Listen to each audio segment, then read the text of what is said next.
ఈ phone tapping అంశం ఎట్లా చూస్తారు సార్? ఫోన్ ట్యాపింగ్ నాకు తెలిసి అయితే ఐపీసీ, బిఎన్ఎస్ఎల్ ఇన్కార్పొరేట్ కాల. ఆ టెలిగ్రాఫిక్ యాక్ట్. టెలిగ్రాఫిక్ యాక్ట్ ఎవరి మీద? ప్రైవేట్ పర్సన్స్ మీద చేస్తే ఉంది. పోలీస్ డిపార్ట్మెంట్ చేస్తే ఎక్కడ ఉందో నాకు తెలియదు. అథారిటీస్ డ్యూటీ ఆఫీసర్ చేసిన దాని మీద లేదు. ఇప్పుడు పోలీస్ ఆఫీసర్లు ఇంక్లూడ్ చేసి వాళ్ళని అరెస్ట్ కూడా చేసిరు కదా? అంటే ప్రభుత్వం అధికార దుర్వినియోగం ఏదైనా చేయొచ్చు. ఇప్పుడు మీకు 3 సంవత్సరాల శిక్ష దానికి. 3 సంవత్సరాల శిక్ష అంటే 35 నోటీసే కదా బిఎన్ఎస్ఎస్ లో. అవును, పోలీస్ బెయిలే కదా. మరి దాన్ని కూడా ఉపయోగించకుండా డైరెక్ట్ పోయి సంవత్సరాల తర్వాత ఇయర్స్ ఇప్పుడు వాళ్ళు ఏదో హార్డ్ డిస్క్లు పాడు చేశారంటారు. డేటా కలెక్ట్ హార్డ్ డిస్క్ ఎవడు హార్డ్ డిస్క్? అది పోలీస్ డిపార్ట్మెంట్గా. డిపార్ట్మెంట్ హార్డ్ డిస్క్ అయితే లైబుల్ ఫర్ పనిష్మెంట్. అది పోలీస్ యాక్ట్ లో దానికి 50 రూపాయలు 100 రూపాయలు ఏదో సెక్షన్ పెడతాడు. మరి అవి లేకుండా డైరెక్ట్ సంవత్సరాల తర్వాత ఈస్ట్లోకి ఏదో న్యాయస్థానాలు కూడా అర్థం కావడం టైం పట్టింది కాబట్టి వదిలేసి, లేకపోతే ఇంకో సంవత్సరం ఉండేది. ఇంకో సంవత్సరం సుప్రీంకోర్టు ఏం చెప్పింది? ఫోన్ ట్యాపింగ్ ఎన్ని రోజులు ఆగుతారు, ఇది మీనింగ్లెస్ అని మాట్లాడింది. నాకు తెలిసి అయితే అది అట్లా మాట్లాడిందా దానికి మీనింగ్లెస్ అని ఉన్నట్టు. ఇప్పుడు ఏదైతే ఇప్పుడు సిట్ అధికారులు ఇప్పుడు హరీష్ రావుని కానీ, సంతోష్ రావును, కేటీఆర్ ని, ఇప్పుడు కేసీఆర్ ని కూడా విచారించడం జరిగింది. ఇప్పుడు ఇవన్నీ పరిగణలోకి తీసుకుని సంతోష్ రావుని ఇన్వాల్వ్ చేసే పరిస్థితి కనపడతా ఉంది. ఆయన మీద ఫిక్స్ చేసే పరిస్థితి కనపడతా ఉంది. మొత్తం కర్త కర్మ క్రియ ఆయన అంటున్నారు. ఇప్పుడు ఏం చెప్తారు మీరు దీనికి? ఇప్పుడు అంటే కేసీఆర్ ని కూడా విచారించిన తర్వాత ఈ టైప్ ఆఫ్ ఇది రావడం బయటికి. ఇప్పుడు ఇక్కడ ఏముంటదంటే టెలిగ్రాఫ్ యాక్ట్ కి 120B యాడ్ చేయొచ్చు. అందులో దేశద్రోహము, లేకపోతే ఒక సామూహిక హత్యలో, లేకపోతే ఒక కోట్ల ధనం రాష్ట్ర ప్రభుత్వం నష్టం జరిగితే పెట్టాలి. నాకు తెలిసి కుంభకోణాలు అయ్యాన్ని దీనివల్ల డబ్బులు ధరలు దేశం నుంచి సంపద తరలించేశారు. గోల్డ్ లేకపోతే సిల్వర్ లేకపోతే విలువైన సమాచారం ఏదైతే సైంటిఫిక్ ఈ డిస్కవరీస్ ఏమైనా పంపించారు, లేకపోతే ఇట్లాంటి దీని వలన రాష్ట్ర ఖజానాకి ఏదైనా మేజర్ డ్యామేజ్ జరిగి ఉంటే 120B పెట్టవచ్చు. ఏం జరిగింది ఇక్కడ? కంప్లైంట్ ఎవడది? గాలి ఒక డంప్. అది గాలి. ఇప్పుడు నేను ఫోన్లో మాట్లాడిన, ఇక్కడ మాట్లాడిన ఒకటే. అక్కడ ఏమవుతుంది? ఇక్కడ దీనిని అసలు అప్లికేషన్ ఆఫ్ మైండ్ లేకుండా విచారణ చేసి వీడిని పిలిచాం వాడిని పిలిచాం అని చెప్పుకోవడానికి తప్ప, ఇప్పుడు ఒక ముఖ్యమంత్రికి సబార్డినేట్లు 100 రకాల నోటి మాట చెప్తారు. ముఖ్యమంత్రి సంతకం పెట్టింది ఏమైనా ఉందా అందులో? సిగ్నేచర్ చేసి జీవో చేసి పలానోని పట్టుకో అని చెప్తాడా? చెప్పడు కదా, చెప్పడు. సబ్ ఇన్స్పెక్టర్ నుంచి ఎస్హెచ్ఓనే స్టార్ట్ అయింది ప్రాసెస్. అవును. మరి సబ్ ఇన్స్పెక్టర్ని తీసుకెళ్ళి ముఖ్యమంత్రి కాలంలో సబ్ ఇన్స్పెక్టర్లు అందరూ లోపల వేయాలి. ఈ కేసులు పెట్టిన వాళ్ళని, డ్రోన్ ఎగరేసాడని ఏసీబీ పెట్టి అందరూ లోపల వేయాలి. నీకు ఫోన్ ట్యాపింగ్ గురించి ఎందుకు అంత ఉలికిపాటు? ఏముంది అందులో? దేశద్రోహ సమాచారం మాట్లాడుకున్నారా? లేకపోతే గోల్డ్ ఏమైనా స్మగ్లింగ్ చేశారా? ఆ బయట దేశాల నుంచి ఇండియాలో తెచ్చారా? లేకపోతే రహస్యాలు అమ్మారా? ఈ అధికార రహస్యాల చట్టం ప్రకారం అసలు బయట పెట్టిన విషయాలు ఇవన్నీ. ఒక ముఖ్యమంత్రి కానీ ఒక మంత్రి ప్రమాణం చేసేటప్పుడు రహస్యాలు నేను బయట పెట్టనని చెప్తాడు. వినండి ఒకసారి ఓత్తులు. రహస్యాలు రహస్యాలు బయట పెట్టకూడదు. మరి ఈ రహస్యాలు ఒకళ్ళు ఉన్నాయి అనుకోండి, వాళ్ళు భయానికో భక్తికో సబార్డినేట్ ఆఫీస్ చెప్పినా కూడా వీళ్ళు దాన్ని షార్ట్ షీట్లు వేయకూడదు. చేస్తే ఏమవుతుంది? ఆడు కూడా ఇరుక్కుంటాడు చేసినోడు. అది తెలీదా? నువ్వే సుక్కులో పడతావు. సెల్ఫ్ గోల్ అది. ఇప్పుడు ఇన్వెస్టిగేట్ చేసినటువంటి ఇంక్రిమెంట్ మెటీరియల్ ఏముంటది? నేను పలానోడు ఫోన్ ట్యాప్ చేశాను, ఆడికి మాట్లాడాడని చెప్తాడు. అది ఇక్కడ రివీల్ చేయకూడదు అనే చట్టం ప్రివెంట్ చేసినప్పుడు నువ్వు రాయడం తప్పవుద్దా లేదా? మరి అది కూడా ఆలోచించాలి. ఆ టైప్ కూడా ఆలోచించాలి. ఆ సెక్షన్ కూడా అది ఆలోచించకపోతే మరి తర్వాత అడ్వకేట్స్, జడ్జ్, రిటైర్డ్ జడ్జ్ లేదా పబ్లిక్ ఫోన్స్ లేదా ప్రత్యర్థుల ఫోన్లు, సొంత పార్టీ ఎమ్మెల్యేలు, మినిస్టర్ల ఫోన్లు కూడా ట్యాప్ అయినాయి అనేది వాదన కదా. ఇప్పుడు ఈ రకమైన ట్యాప్ చేయవచ్చా? అసలు ఉంటుందా? పోలీస్ డిపార్ట్మెంట్ చేస్తుంది. ఇప్పుడు నిన్న నేను రిటైర్డ్ ఎంప్లాయీస్ దానికి పంజాగుట్ట పోలీస్ స్టేషన్లో కూర్చుంటే మాకు ఇంటెలిజెన్స్ వాళ్ళు ఫోన్ చేశారండి, మీరు వెళ్తున్నారా అని అంటే, ఆ ట్యాప్ కాకుండా వాళ్ళకి ఎందుకు ఫోన్ చేస్తారు? ఇప్పుడు లీడర్షిప్తో మాట్లాడి కమ్యూనికేషన్ అంతా కూడా వాట్ ట్రాన్స్ఫర్ బిట్వీన్ దెమ్ అనేది పోలీసు అనేది ఏం చేస్తుంది? ఖచ్చితంగా ఇన్ఫర్మేషన్ గ్యాదర్ చేయాలి పోలీస్ డిపార్ట్మెంట్. లేకపోతే అనుకోని ప్రమాదాలు అనేవి ఉంటాయి. ఇప్పుడు విమానాలు బాంబు పెట్టోడు ఉంటాడు, రైళ్లకు పెట్టోడు, కొంపల మధ్యన పెట్టోడు, ఇద్దరు సంఘ యాంటీ సోషల్ ఎలిమెంట్స్ కుప్పలు ఎప్పుడు ఉంటారు. ఇప్పుడు కుదీరాం బోస్ అనేవాడు బ్రిటిష్ ఆఫీసర్ బాంబులు వేసాడు. గంటల్లో పట్టుకున్నారు పోలీస్ స్టేషన్ లో. ఎట్ట పట్టుకున్నారు? వాచింగ్ లేకుండా పట్టుకుంటారా? ఆ రోజు కమ్యూనికేషన్ చాలా వీక్ ఉంది. కలకత్తాలో కావచ్చు, బీహార్లో కావచ్చు.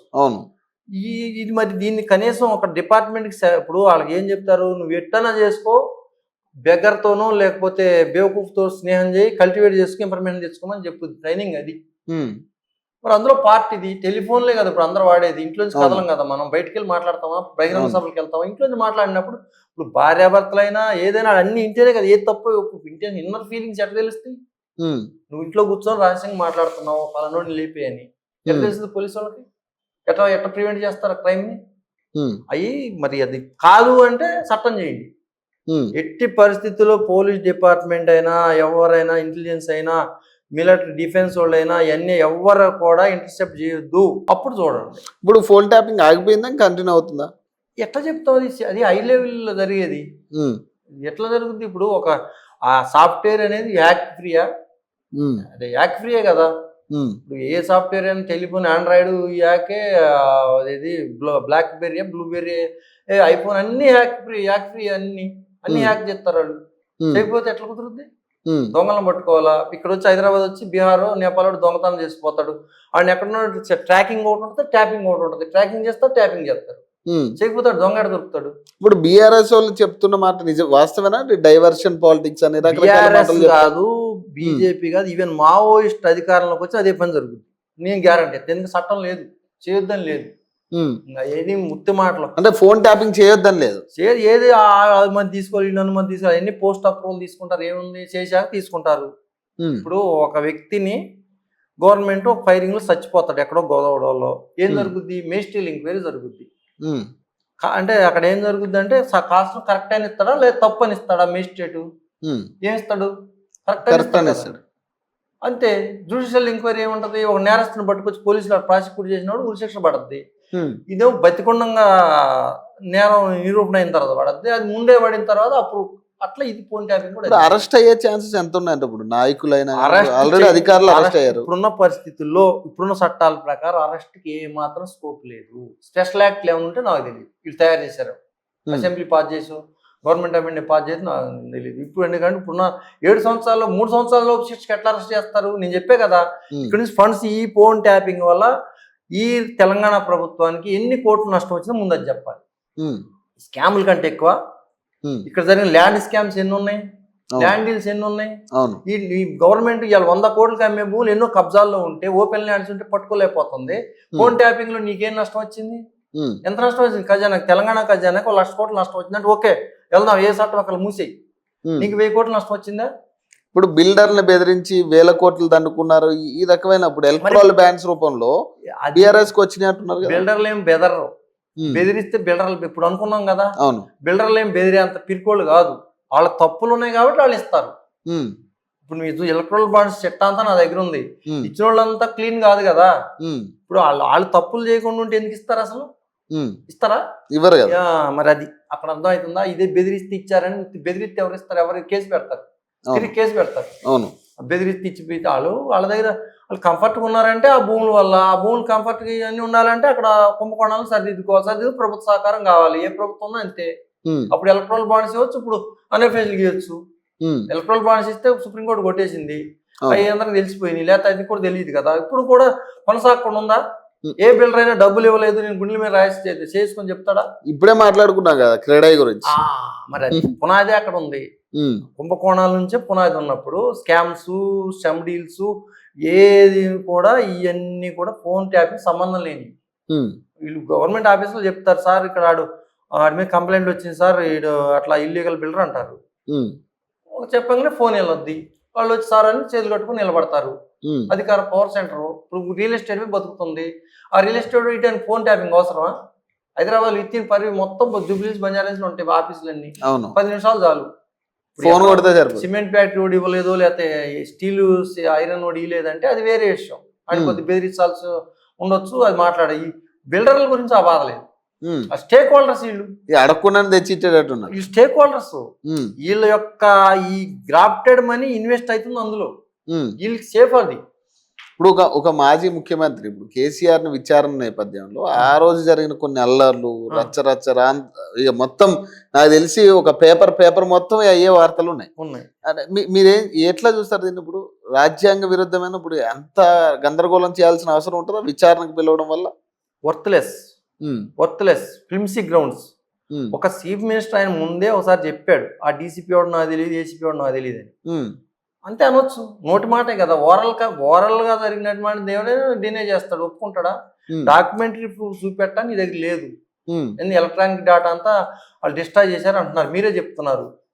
ఇంకా లేనప్పుడు మరి ముఖ్యమంత్రి ఎందుకు పిలిపించారంటే అదేదో ఒక ఇది టైం పాస్, ఎలక్షన్ సింపతి ఆయనకే పెరుగుతుంది, ప్లస్ మైలేజ్ ఎవరికి వస్తుంది? బాధిత విక్టిమ్కి వస్తుంది, విక్టిమ్ అయినా. అవును, డిపార్ట్మెంట్ ఏమో పొరుగు పోగొట్టుకుంటుంది. బయట ఎక్కడికక్కడ గందరగోళాలు కదా మొత్తం. ఆ రోజు ఇప్పుడు ముఖ్యమంత్రి Revanth Reddy on the streets రాళ్ళు ఇసుకోలేదు కానీ ఆ పోలీస్ స్టేషన్ ముందు ధర్నాలు చేశారు కదా. ఇది అంతా చెప్తున్నా కదా, అసలు main topic crux of the ఇష్యూకి డైల్యూట్ చేయడానికి టాక్టిక్స్. ఇప్పుడు ఈ ల్యాండ్స్ కుంభకోణాలు విపరీతంగా ఉన్నాయి హైదరాబాద్ లో గత 10-15 సంవత్సరాల నుంచి. వాటి మీద ఏటి మీద ఎంక్వైరీ లేదు. ఈ గత ప్రభుత్వం కూడా ఒక పార్టీ మెంబర్ని బహిష్కరించిన తర్వాత, ఆయన బీజేపీలో పోయిన తర్వాత ఆయన పొలాల మీద 4 ఐఏఎస్లతో ఎంక్వైరీ చేసింది. అక్కడ పేర్లు చెప్పను కానీ నేను ఏమన్నా ఒక ఎకరం అందులోంచి తీసారా? లేదు. మా ఖమ్మం జిల్లాలో కూడా ఎన్ఎస్పి ల్యాండ్స్ కబ్జా పెడితే ఇప్పుడున్న మంత్రిది ల్యాండ్ అని చెప్పి అది కూడా అదే జరిగిన తర్వాత ఆయన స్టే తెచ్చుకున్నాడు, అంతే పడి ఉంది. నీ దగ్గర స్టఫ్ లేదు, నువ్వు ఇంక్రిమెంట్ మెటీరియల్ కలెక్ట్ చేయలేవు, ఎందుకు ఈ పనికిమాలిన ఎంక్వైరీలు? గంటలో బయటకు వస్తున్నారు కదా, మీరు పిలిచి పొద్దున్నే పిలిచి సాయంత్రం బయటకు పంపిస్తారు. కొట్టారా, తిట్టారా, కొన్ని రిమాండ్ చేశారా? రిమాండ్ చేస్తే మేజిస్ట్రేట్ గారు తీసుకున్నారా? తీసుకోరు. Worthless case. లా తెలిసినోడు ఎవడైతే చేయడు, కష్టాదింపుకి తెలియనోడు. ఇప్పుడు ఆర్బిట్లో చదివినోడు కొన్ని నాలెడ్జ్ మనకు ఉండకపోవచ్చు. ఇట్లా చేస్తే ఇట్లు ఏదో ఫలితాలు సాధిస్తాం, గుడ్ రిజల్ట్స్ వస్తాయని. ఏమైతే అంటే నువ్వు మళ్ళీ అందులోకి వెళ్తున్నావు, సైక్లింగ్. వీళ్ళు రేపు అయినా తోడతారు.